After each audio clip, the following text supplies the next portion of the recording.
Here we have a slightly used 2022 Volkswagen Passat. Now this one comes in the SE trim level in pure white. And then we have black leather interior. For the powertrain, we get a 2-liter turbocharged 4-cylinder engine. And that's made it to a 6-speed automatic transmission. So we're gonna see how this one's held up. As we come around to the front end here, we do get our LED daytime running lights. I love the design you get with the LED headlamps as well. Just a nice look. But these wheels are gonna be called the 18-inch split two-tone machine wheels. I don't know if they're alloy or aluminum, but love the look of them. We get passive keyless entry on the front doors, power door locks, power mirrors, one-touch automatic up and down windows, and then we have a release for the hood, or the trunk, excuse me, there. And then the hood release right there. Headlamps can be adjusted here, and then gauge cluster brightness can be adjusted there. Release for the manual tilt and telescopic steering wheel. And there we have our power driver seat. We also get 2-way power lumbar support. But I had that seat up front adjusted for someone of my size, being 6'3" with longer legs. Before we check out the rear seat room, big shout out to Ford, Lincoln, and Franklin for allowing me to review this Passat today. I'll leave a link below in the description. But let's go ahead and check this out.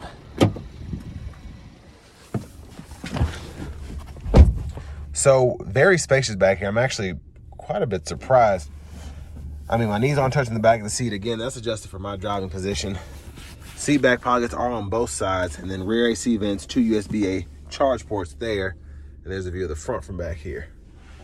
And yeah, even as the roof slants back, my head never touches the roof.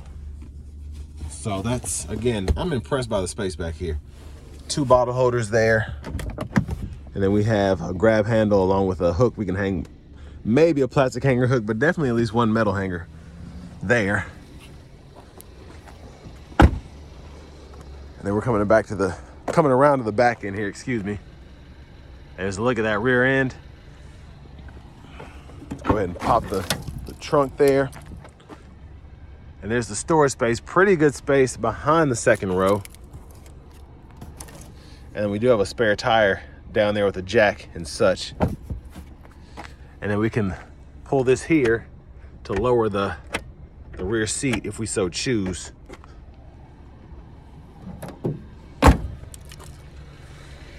there's a look underneath the vehicle. And now let's go around here after hitting that latch and see how this will fold down. It's looking like it doesn't want to, so let me try this again.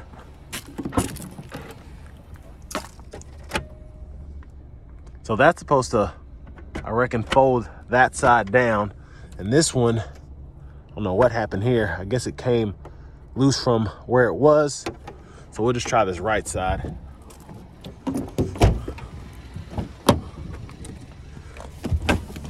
All right, so that's wanting to come down at least. And that'll fold flat there. You can run longer objects through to the front. So that's an interesting issue there. I wonder if the last owner was using that a lot, because this does already have almost 35,000 miles on it. So very interesting there. But anyways, around to the fuel cap, push that in. We do have an actual cap there as opposed to the fuel filler system. And then to our front passenger seat. This is manual, but we're able to pump the seat up and down, control the seat back and the seat bottom down there. Lockable glove compartment here. We still have the owner's manuals in there. Tire pressure reset is there. And now we're going to come back around to the front, take a look underneath the hood. A bit heavy, but there's that 2-liter turbocharged 4-cylinder.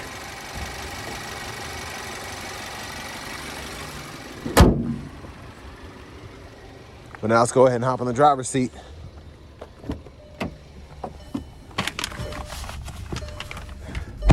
So back here, there's a horn sound. That's interesting. I'll give it that. Now over here to the radio, we do get wired CarPlay, wired Android Auto compatibility. We also have AM, FM, XM radio. We get Bluetooth audio, and we can use that device as well. And just a few things that you can go through here. I like the Volkswagen system because it is pretty simple to use. Just everything considered. There's not too much in your face here, but language can be adjusted there. And you do get more than, well, no, you just get the 3 main North American languages here. I thought you got more. But volume can be adjusted here. You can click the power button to cut the audio off. And then down here, we do get dual zone automatic climate control. So we can set that auto there, set the fan speed, sync, and then set the temperature for either side here. And when you do that, it'll pull up the temperatures right there. And you can cut the whole system off as well. Now there's the backup camera there. I do like that this hazards button illuminates when you click it. And then there's a 12 volt down here, USB-A input to run that CarPlay Android Auto.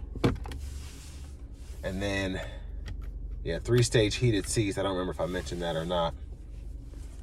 But to the shifter, you just hit the brake, pull the lever, reverse, neutral, drive. And then you have your sport mode. And then in drive, you can manually shift if you don't want to have it in the auto mode there. Parking brake here, bottle holders, center console cubby space, decent size actually, in my opinion. Now, this is the roof. We do get that power sunroof. We can push that shade back, and interesting controls here. You can actually just, you know, most roofs you have to like have them either all the way open, all the way closed. You have to stop them, but you actually have different settings here. So right in there, you can decide how open you want this sunroof to be. So you can have it there, go a little bit more, a little bit more, a little bit more, and then you can push it all the way back if you so choose. So that's interesting. Sunglasses holders here. All those controls, including the lights, are there. Let's shut all that back now. There's a view of the back seat from up here. And then back to the steering wheel.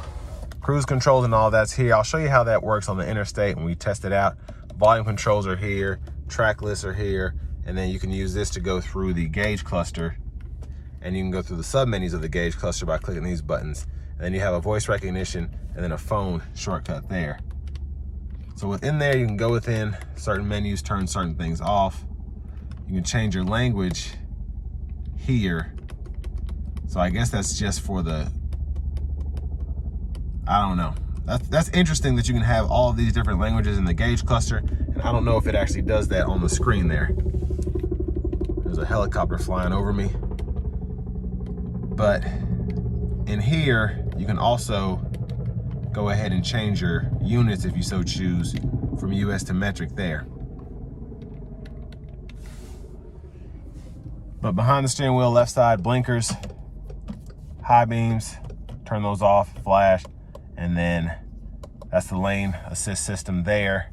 And then you have your windshield wiper controls here, one time off, intermittent, low, high. You can adjust the intermittent right here. Pull up here for the front wiper fluid. And then if you want to go ahead and change the time, you can do that there. And then you can actually get things to change by hitting that button. But push button start. And then we do get remote start, but I just think it's funny that we have the same Volkswagen key fob that I'm used to seeing on 2015, maybe a little older. But now to the fun part. Let's go ahead and take this 2022 Volkswagen Passat SE out on the road for a test drive. So starting the test drive in this Volkswagen Passat,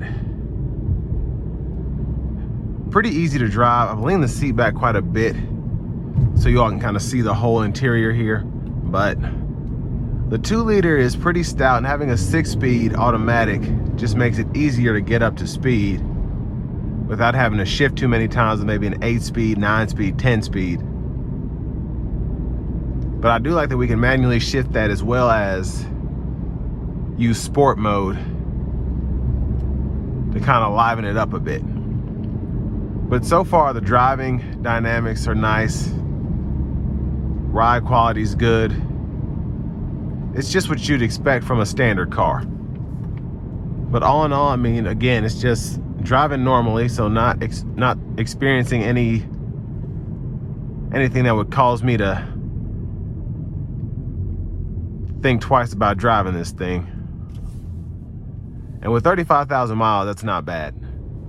Now, I will say with this 6-speed, if you let off the throttle, sometimes it'll shift down or shift up. I always get that confused, but it'll go into the higher gear before you're ready to do so. So then if you put your foot back into it, it kind of hesitates. But it's just something I've noticed. Now, of course, you put it into the sport mode, that probably won't be an issue.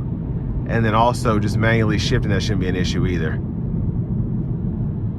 We're gonna see if it gets any quicker. So in the sport mode, it definitely wants to pull hard. And it wants to stay in the lower gears longer.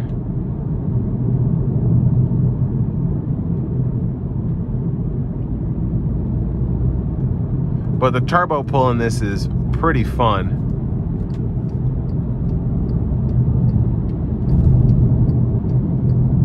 And I'm gonna try to give it a punch coming out of this corner here. Here we go.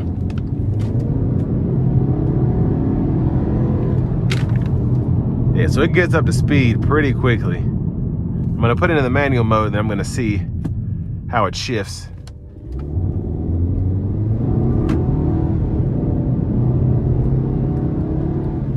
So it loves to put in work. So that's fun there. Gonna give it another pull here.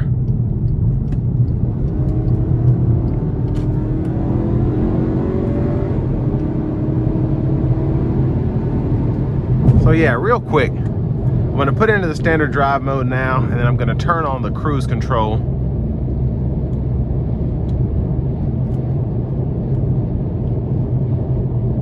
So we have that adaptive cruise, so it's able to keep that safe distance between myself and the vehicle in front of me.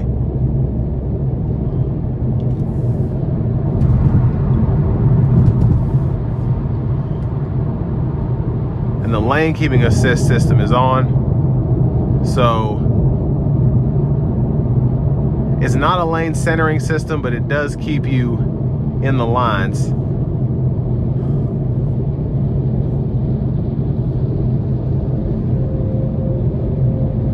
So very impressive. It looks like it's actually keeping me in the line so far. But final thoughts on this Passat. I think it's decent transportation, especially getting one of these used for the price. Volkswagen tends to be cheaper as opposed to the American-made vehicles. But I mean, it's a Volkswagen Passat. And with all that being said, this will bring me to the end of my review of this 2022 Volkswagen Passat in the SC trim level.